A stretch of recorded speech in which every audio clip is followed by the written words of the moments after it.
Give just a little rundown to everybody that's on. This is Lloyd that's with us today. So Lloyd and I met, it's probably been 10 years now. Out in Florida, we were both taking the Advanced National Goalkeeper course out there. And we've just stayed in contact since. A good friend of mine. But definitely a massive wealth of knowledge when it comes to the goalkeeper position. Been able to work with professional groups along with our national groups. And awesome to have you on with us today, Lloyd. Yeah, no, I really appreciate it, mate.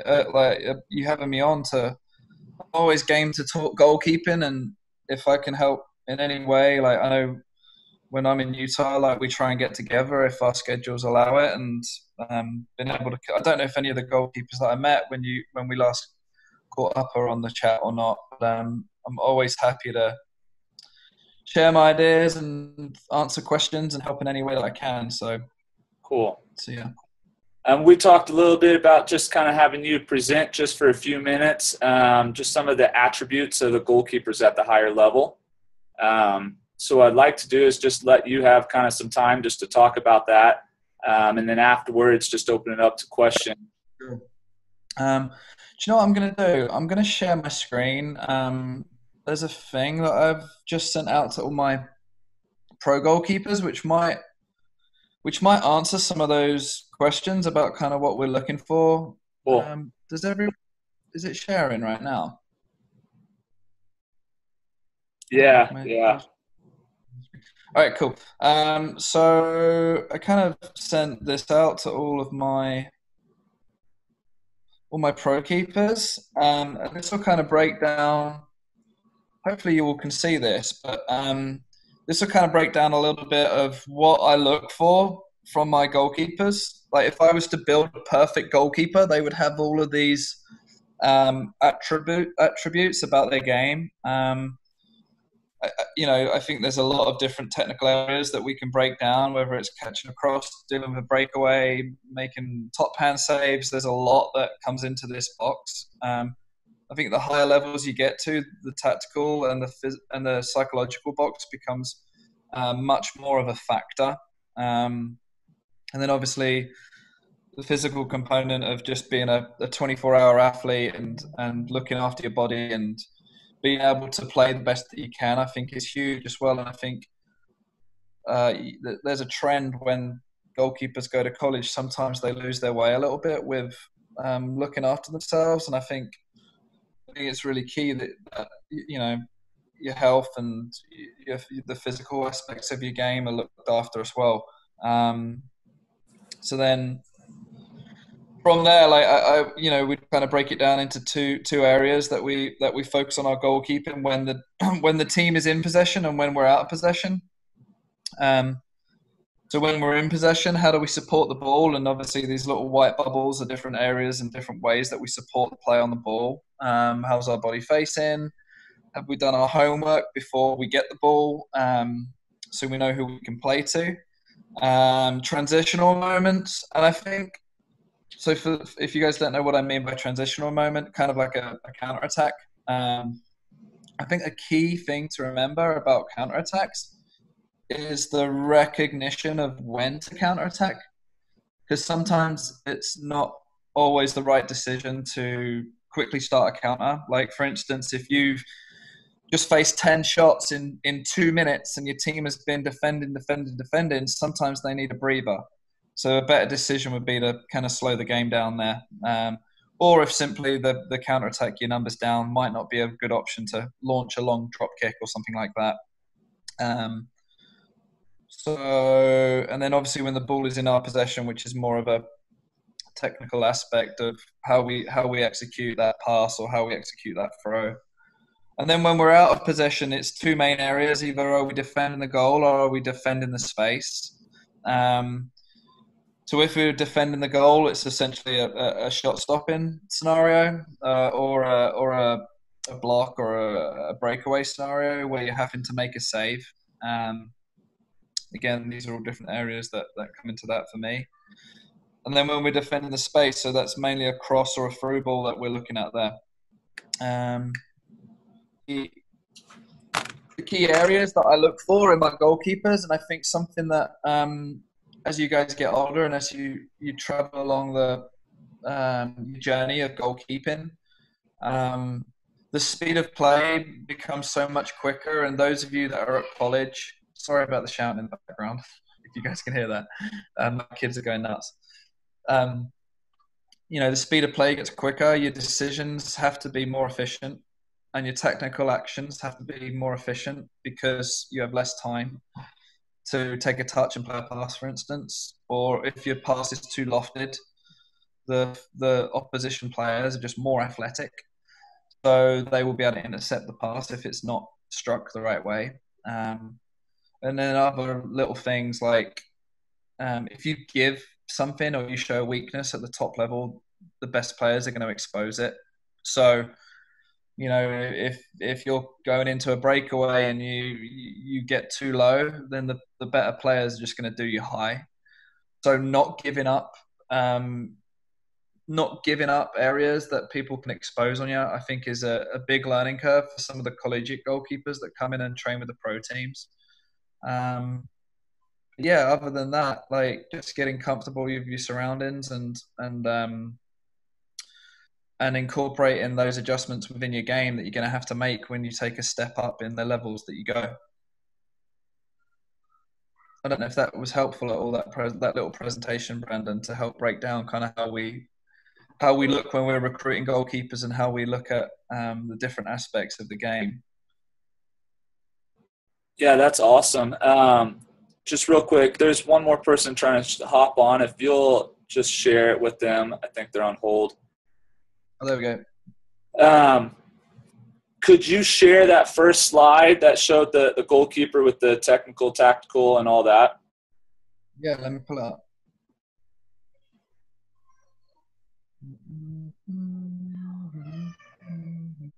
I think like some of the key things for me as far as my coaching style that I take from this is if you look at the psychological side, I think personality is a really big one for me. And I think having your own uniqueness about how you play the game as a goalkeeper, I think is really important. I think sometimes I come across younger youth goalkeepers that are just a little bit robotic and almost thrilled to make saves in certain ways. But at the end of the day, guys, just keep it out of the net. It doesn't matter if it hits your elbow and goes out for a corner kick. There's no difference than that hitting your palm and going out for a corner kick. If you can do something that makes you successful at your job of keeping the ball out of the goal, keep doing it. Whether that's what the textbook tells you to do or not. If you're doing an equation and there's a certain formula to work out that equation that you've always been taught, but you figure out a new equation to work out the same answer, then do your equation. I think would be a good little analogy for it. Another big part for me is obviously presence and leadership, and I think that's something that as you grow and as you learn yourself, that's something that you'll embrace. Just from the position that you play, you get to see what everyone else does. There's not many other positions that at one time you can have a good grasp of what 10 other people are doing at the time.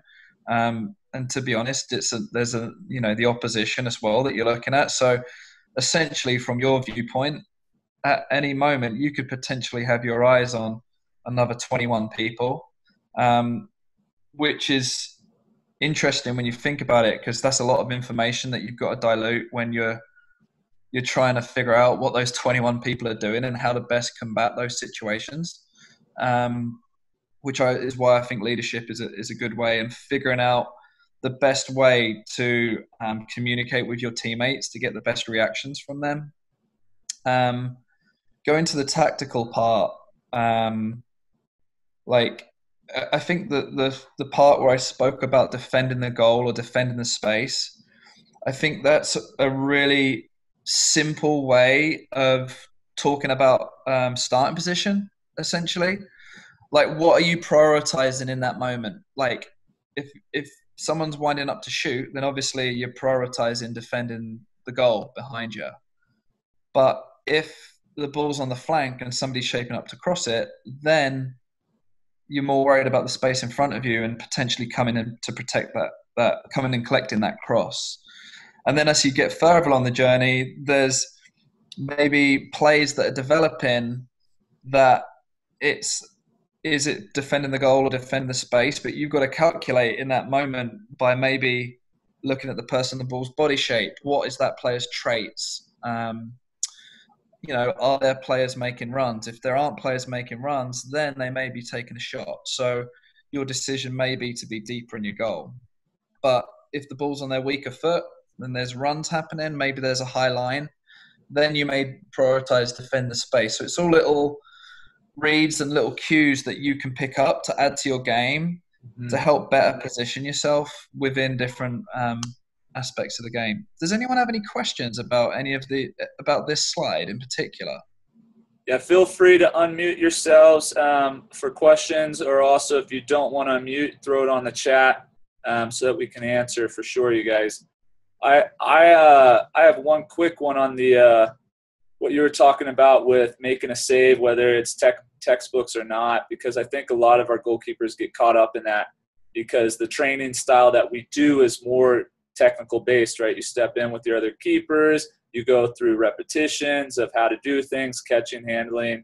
And so I think oftentimes we get caught because if we watch our field players, half of what a field player does is just on the spot of the situation, right? They might receive a little bit differently than they would. They might take somebody on a little bit differently or defend differently. But as goalkeepers, I think we get caught up a little bit too much in just that technical, we're supposed to do stuff a certain way. And we feel like we make mistakes if we don't do it in a certain way, rather than just identify save is a save. Maybe sometimes we can make a better save, but as long as we're keeping it out of the net at the end of the day, it's a good job. Yeah, I had a really interesting conversation with another goalkeeper coach the other day who has way more experience than me, and he kind of said like the technique, all it is a technique. Like it's not like driving a car. Like to drive a car, you have to press the accelerator for it to go, and you have to press the brake for it to stop. But in goalkeeping, there's so many different ways that you can do every situation. And it's finding the best way that works for you in that situation to be the best goalkeeper you can be. Just look at David De Gea. Like 10, 15 years ago, you wouldn't see there's plenty of other goalkeepers doing it, but he seems to be the one that gets the most attention for it. But making saves with his feet is a really easy comparison note because he's really good at it. He's really, really good at it. And it's not always perfect, but he's kind of figured out, look, my feet are close to the ground, the ball's close to the ground. So rather than manipulating my whole body to get down, maybe there's certain scenarios where me deflecting it with my foot and deflecting it into a safe area is the best option. So that would be a good way of thinking about it. I like it. I think our keepers that are on, let's hear some stuff from you guys. Let's throw out a couple questions. And also, while you guys are thinking of questions, so I don't know if you see this slide here. So we will go into more detail with the goalkeepers. Essentially, the way that I do it is I basically feel like as a goalkeeper, when you're dealing with situations that require technical actions, it's these 4 scenarios: a cross, a shot, a breakaway, or distribution. So when I go through this stuff with my goalkeepers, we'll write comments in each of these sections on areas that they need to get better on. Because like I said, there's crossing, for instance, that could be 20 different scenarios that you're talking about. Right. But yeah, I just try and simplify each area as much as I can to make the understanding easier, I guess. Cool. Come on, don't be shy. Who's got a question? On your PowerPoint, you had cutbacks. Yep. What is the cutback? So for me, a cutback is when, like let's say a wide midfielder, like the 7 or the 11, beats our fullback and is dribbling inside our penalty area, but is at the side of our goal. Okay. So is it the right time where you're basically defending the front post? I feel like a lot of collegiate goalkeepers that come into our environment, they have like an autopilot setting that when it is in that cutback scenario, they always go to their post to defend that space. But sometimes there's other factors that might dictate a different positioning. That's a really long conversation with video that I would have to go in with you guys. But yeah, like here's a simple example. Like if that player's dribbling and the recovering defender shuts off that space that you're defending, then maybe you loosen off of your goal because the cutback is now going to be into an area that you can't get to intercept. Mm-hmm. So now you're more worried about your movement across your goal to defend the goal. So it kind of comes back to the principle of, am I defending space or am I defending the goal? In certain cutback scenarios, you might go, well, I can't really defend that space by diving and intercepting. So maybe it's better me being looser away from my post, which gives me less ground to cover when I'm coming across my goal. I don't know. Does that make sense? Yeah, that totally does. Thanks. No problem.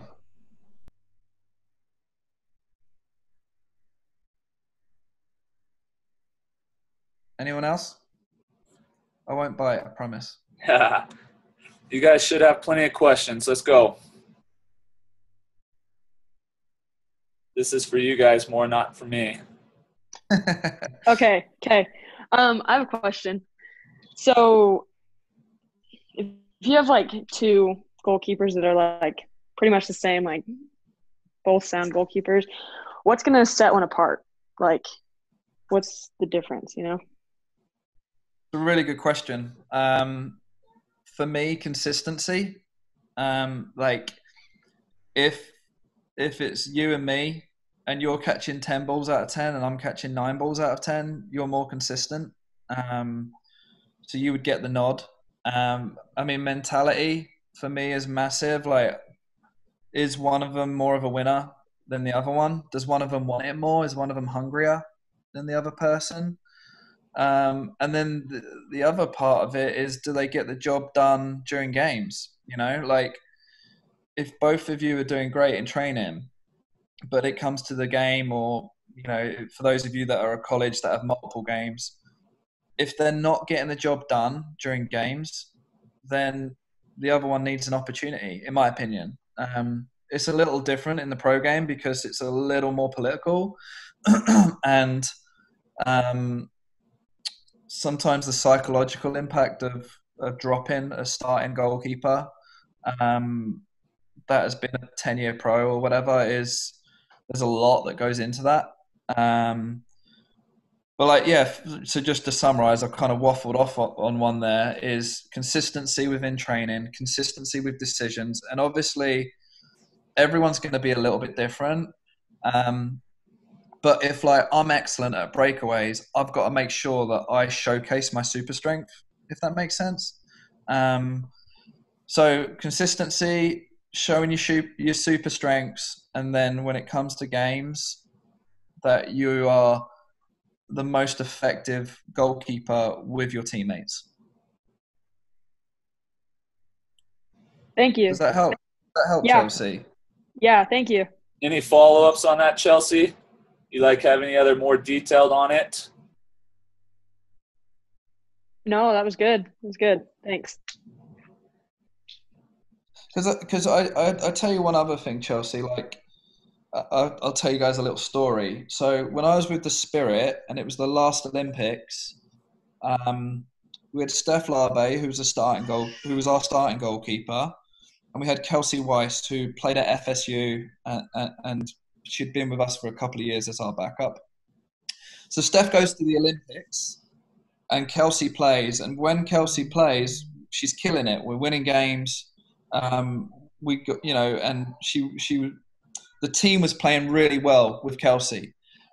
So when Steph came back from the Olympics, she just won a bronze medal at Rio. We had a decision to make, like, do we bring Steph back in, or do we stay with Kelsey? And like I said, Kelsey, the team was playing so well with Kelsey in goal. We stuck with Kelsey. We made it all the way to the final, lost in a shootout in the final to Western New York, which is now North Carolina Courage. So sometimes, like, if you're the hot goalkeeper, like, and the way you interact with the team, that is a really important part for me about the decision. Like, does the team get results when you're in goal? Thanks. No problem.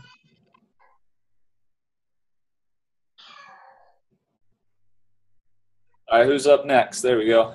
I got one. So obviously there's a bunch of little things that you try to focus on to get better at the college level, but then also training for the NWSL. And so there's like a million different things that you can work on, but like from your perspective, what is the one or two of the biggest things that you can kind of hone in on and improve in your game to get ready for that? Yeah, it's a really good question. So I'm going to answer it in two ways. If I was to give a black and white answer, I would say that the area that the collegiate goalkeepers that come into our environment struggle with the most is crossing, because the delivery is flatter and comes in faster. And sometimes like if Megan Rapinoe's crossing it against you, it's going to have bend, it's going to have pace, it's going to be flat, and on top of that you're going to have really tall girls attacking the ball. So your decision's got to come sooner. So crossing, people really struggle with. Breakaway scenarios as well, I think, is a big weakness, because again, like what I said earlier, if you give something early, they're going to take it. Like if you're coming in and your legs are too wide, you're going to get nutmegged. If you're going to the ball too early, they're going to dink you because you've given something. So they would probably be and then another part would be the distribution, like, because there's balls that you'll get away with at college that you just won't get away with in the NWSL. Like if you're clipping a ball out to the fullback and it's really lofty and loopy, that the opposite fullback will intercept it. So it's got to be a flatter delivery. So that would be my black and white answer on where people struggle and areas that you could maybe focus on. But like, honestly, like when I'm scouting goalkeepers for the draft, the first thing I do is look at their goals conceded that season. And if there's any I guess clangers would be the best way to put it, or any like red flags in there or trends that I'm seeing that I don't really like, then my opinion of them may drop. And like, honestly, like I'm a big believer in that you kind of have to make the position your own. And like talking about super strengths, like if you're friggin' amazing at going and collecting crosses, go dominate from crosses. Like if you're a really good distributor, get on the ball and distribute, So like whatever makes your game special, show it. And you'll get noticed. I mean, like, for instance, the last two goalkeepers that I've had in at the Pride, well, actually, let's go the last three. The last three that I invited into our camp, one of them played at Denver, which isn't predominantly a big school in as far as goalkeeping terms. The other one came from Arizona. Again, I think she's the only player from Arizona, maybe a handful that have played in the league. And then the other one came from Pepperdine. So I think all three of them are the first goalkeepers in their program to go into a pro environment. So I don't really look for the name of the school. I look for an individual quality in that goalkeeper, because me as a coach, I believe whatever areas they struggle with when they come into their environment, into my environment, into our environment, that I'll be able to help them with that. But if they have an X factor, I'm like all for it. I'm all for it. So like whatever you're great at, like just show it as much as you can. With BYU just recently, I jumped on and did just an Instagram takeover for us, and the number one question I got throughout the day was about tryouts and how to be on the team. And the information I always give out, and it's really about almost any position, is you have to stand out in something, right? If you don't stand out, then nobody's going to notice you. If you were 100 passes and completed all of them but didn't do anything with it, or you didn't lose possession, if you weren't noticeable and a factor, then the coach isn't ever going to take a chance. And it's really a simple thing. So goalkeeping is no different. If you're the best at distribution, then get out there and showcase it the best you can. If one-on-ones or crosses are your best, then make sure that everybody on the field knows that you'll dominate in those scenarios. Because one of the things that I find, Brandon, is, for instance, let's say I want to go play at UVA, or I want to go play at UCLA, or just, a big school like that. And somebody, you get talking to the goalkeeper coach, oh, what do you like in your goalkeepers? Well, I like my goalkeepers to come and collect crosses. Well, now in your head, you think that you need to come and collect every cross because that's what the goalkeeper coach wants you to see. Right. So then you end up making bad decisions. You end up coming for crosses that you wouldn't normally come for. You've already almost preempted your decision. So it's kind of why I answer it as, like, just be yourself. Like, in everything that you do, like, if like, whatever your personality is, like, if you're super chill, be super chill, and don't try and be something that you're not. Because at the end of the day, like, you want a college to recruit you for you, or you want those of you that are at college, if you have aspirations of playing pro, like, you want that team to recruit you because of you, not because of what they want you to be. So I think that's vital in the recruiting, in whatever level of recruiting. Like, be yourself, work on your weaknesses, show off your strengths, and good things are going to happen. That's cool. Sweet. Let's get a few more questions out there.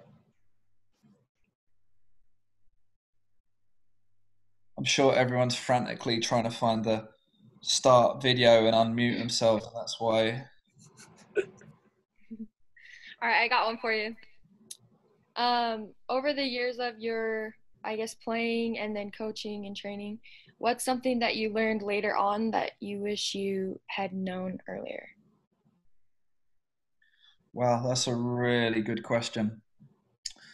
As a player, I wish that I'd have done the little things.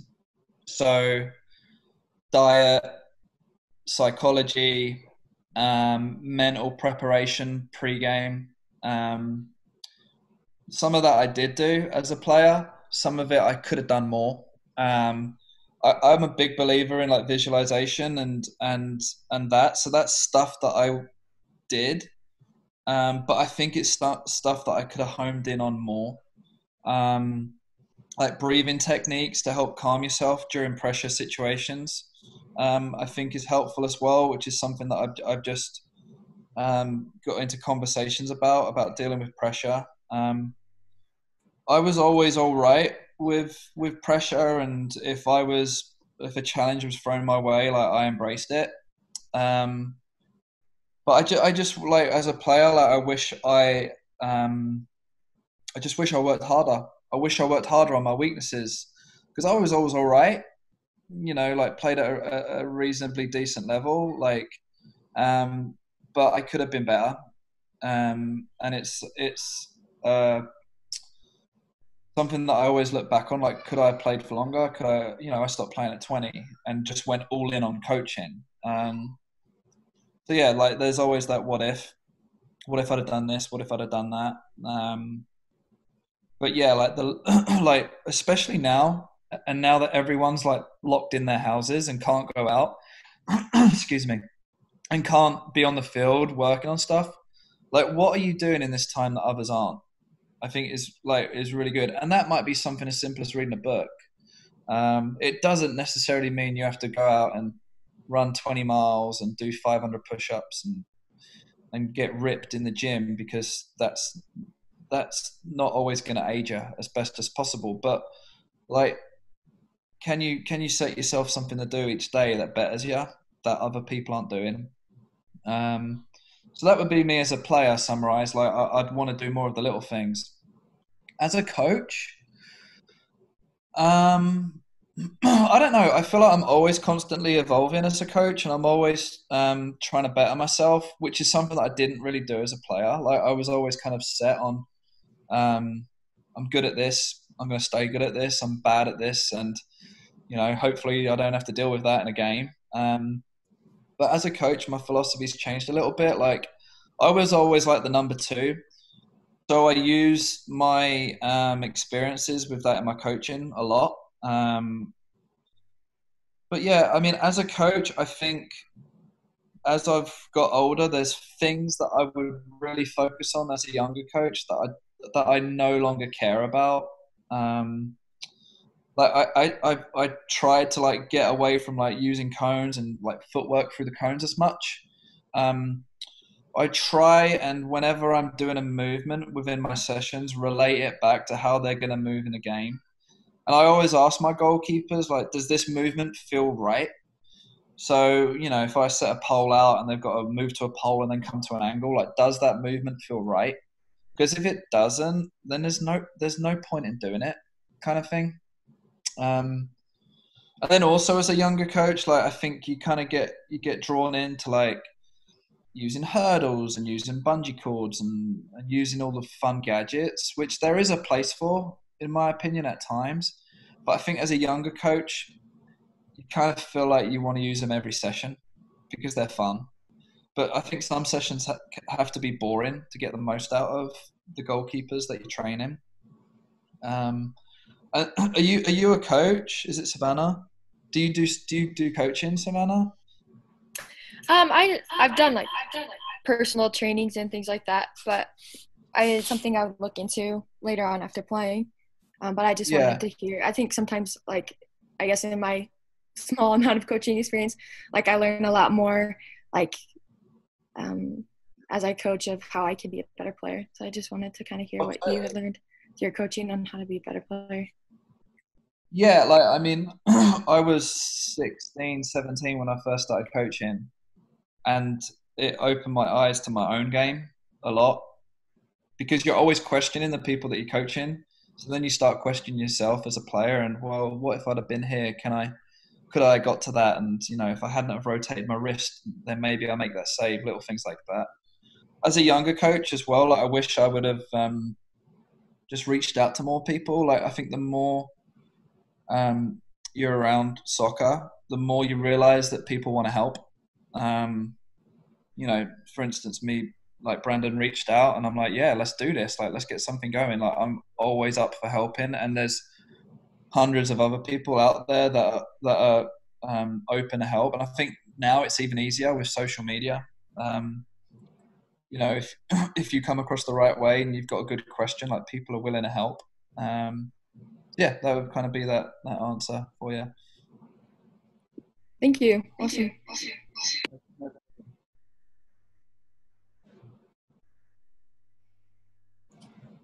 Any of my younger keepers? We got a few of our younger keepers on there. Let's hear from one of you guys.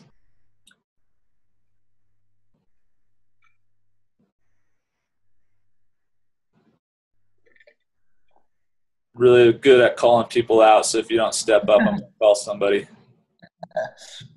I have one. I would just say, like, how much does attitude play into the game of, like, looking for goalkeepers and, like, I mean, we all don't get to balls sometimes, but I'm saying, like, how does attitude play with, like, if you're just being looked at as being a goalkeeper, like, attitude with a team and attitude of, like, trying to be better? I don't know. Like, what does attitude do to a player? If you have a bad attitude, like, does that diminish what you look at, or like? Yeah, I think it's a massive part of it because I mean at the end of the day it's a team sport. So if you have a poor attitude, people don't want to be around that. So you could be the best player in the world, but if your attitude stinks, like why be around that? And like again, people come into the NWSL and they've been the best college player for 4 years in their team, and and they come into certain teams and they really struggle because they're no longer the superstar as such. And if their attitude isn't right, they're out of there, because there's now better players with better attitudes above them. But like on top of that, I think if you have a good, like for me, if you are deficient in areas, but you have a really good attitude and you train hard and you have a hunger to get better, like I'll take that over someone that's technically clean but is like not a hard worker. Does that make sense? Like I think if you have that drive to get better, you're always going to get better, whether it's in little steps or massive steps. If you're lazy and if you're kind of happy with where you are, kind of like what I was saying earlier with me as a player, like I wasn't super driven. I just thought I was good enough for where I wanted to be. I didn't really work on my weaknesses all that much outside of training sessions. So yeah, I think it's a huge part. It's a huge part of the game. I'm going to throw this little extra to the question and see your thoughts. So like from a club level to a college level to a pro level, you kind of end up being around your team a little bit more. So at a club level, you're around your players, but you also go to different schools. Now at college, you travel a little bit more. You're at the same school. You're around each other a little bit more. Then obviously at pro level, you're around each other even more. So with attitude, say you have a player who has great attitude on the field, but maybe causing issues off the field when you're around. Do you have situations where people's personalities conflict off the field that causes issues that kind of push them away from playing time or things like that? Yeah, I mean, we have issues with, like, we have a nutritionist at the Pride. So she'll help the team a lot with eating the right stuff. But obviously, our nutritionist isn't at all of their meals. So sometimes weight becomes an issue, and that's a whole nother subject. But I guess it goes down to lifestyle choices. If you're not eating right, then does that really show the right attitude to be a professional athlete? If you're out partying, does that show the right attitude towards being a professional athlete? So as far as I think it's part of forming a team as well, finding the personalities that best spark each other as well. Because like you said, like in the pro team, you're around each other lots, and everyone has the same hunger to win. But sometimes people, either want a cuddle or they want a telling off, and it's finding the right balance. Because if you have 10 screamers, that's not always going to work. Cool. Let's get one more question. Who has another one out there?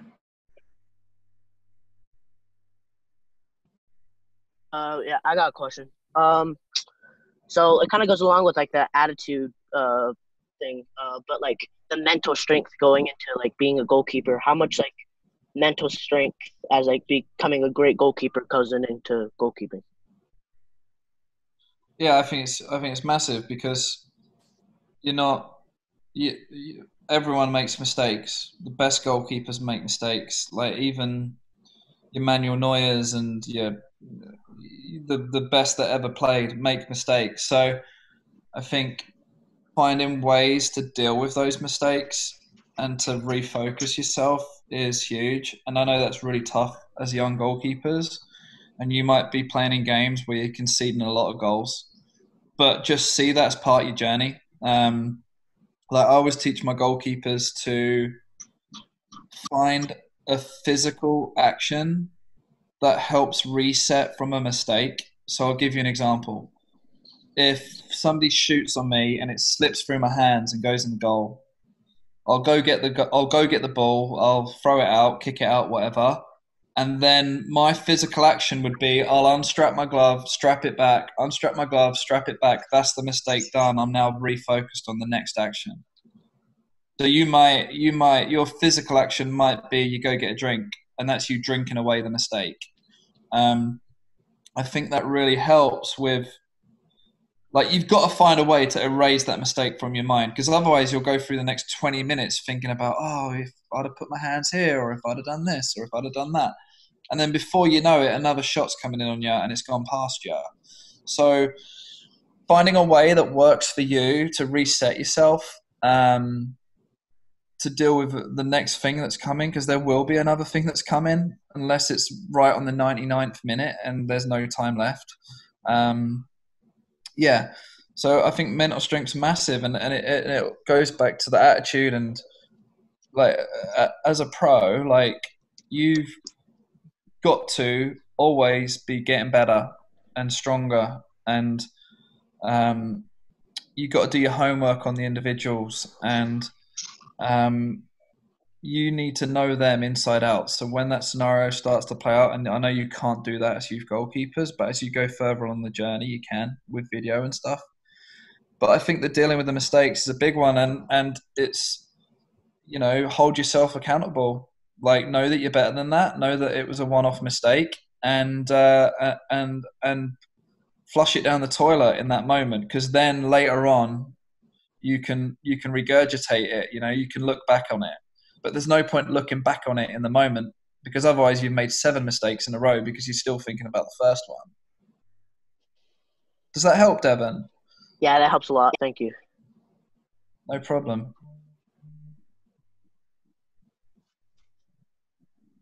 Good. We have any more? Let's get one last one and then we'll wrap it up. I have one if you have time. Who's your favorite goalkeeper that you've ever trained, and why? Gonna put him on the spot, huh?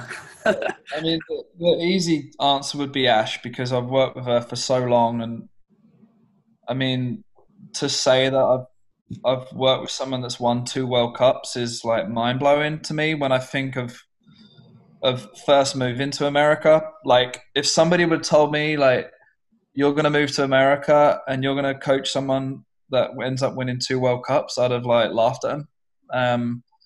So like Ash is a really easy answer, but honestly, like there's countless amount of youth goalkeepers that I've coached that, like, just seeing their journey and seeing where they were as an 11-year-old or 12-year-old and what they became is just as rewarding as working with a World Cup winner, because the development that they made in that 6 years is mind-blowing, and it's an astronomical growth in their game. So yeah, like Ash would be the easy answer. I mean, me and her have a really, really good connection, and we obviously know each other inside out from working with each other for so long, and from spending countless amount of hours on the field, off the field with her. I mean, I even lived with her for a little bit when I first moved down to Orlando. So like that kind of gives you a good aspect of what our relationship is like. But yeah, I mean, there's so many success stories that, you know, that comes across really arrogant and really like I'm full of myself. But like there's a lot of guys that it's just been cool to see them like go to college. Like that was never an aspiration of theirs. Like they never thought that they'd be able to play at college.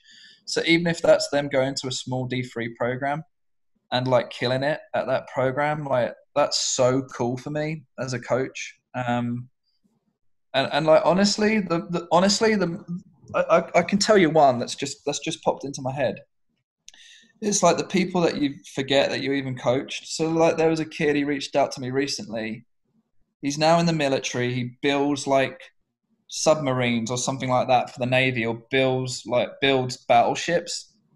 And he just reached out to me. He's like, "Hey, Lloyd, like I've just started coaching. I've just started doing coaching when I go back home in the summer, and I'd never forget like you coached me." And like he went and played like at a small D3 school, and then went to then joined the Navy, and is now starting coaching, and he remembers me. So like that's even more rewarding for me, that I can have an impact on someone's life, and have an impact on the way someone looks at coaching and looks at football and soccer, and they feel that me being around them was a positive influence on them. Like, that's just as rewarding as, you know, coaching a goalkeeper that's won championships and won things and has all these accolades and social media followers. So,